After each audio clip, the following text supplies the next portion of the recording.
हा जी आर म्हणजे तुमच्या तोंडाला पुसलेली पानं आहेत। जिसकी जितनी संख्या भारी उसकी सत्ता में भागीदारी, हाच नियम लावला पाहिजे। आम्ही सगळे देशाचे मालक आहोत। हे देणारे कोण आहे? आमचे नोकर आहेत। की या एवढ्या मोठ्या आंदोलनातून आपल्याला मिळालं काय?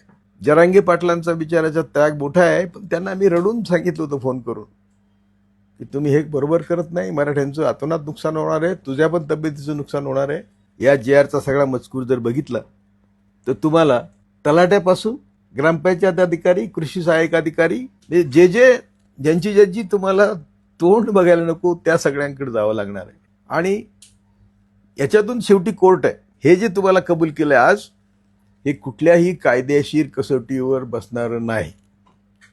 आणि त्यामुळे हा जी आर बघून मी तर हतबल झालो। ज्या ब्राह्मणवादी ताकदीने आम्हाला हजारो वर्ष पायदळी तुडवलं आणि आम्ही त्यांचंच तीर्थ घेतो, आणि त्यात मराठी फार पुढे आहेत।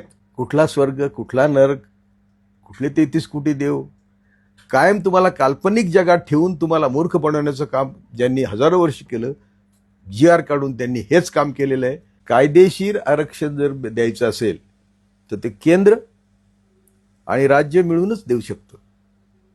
दोन्हींचे पॉवर असे आहेत की ते एकमेकाला सोडून होऊ शकत नाही।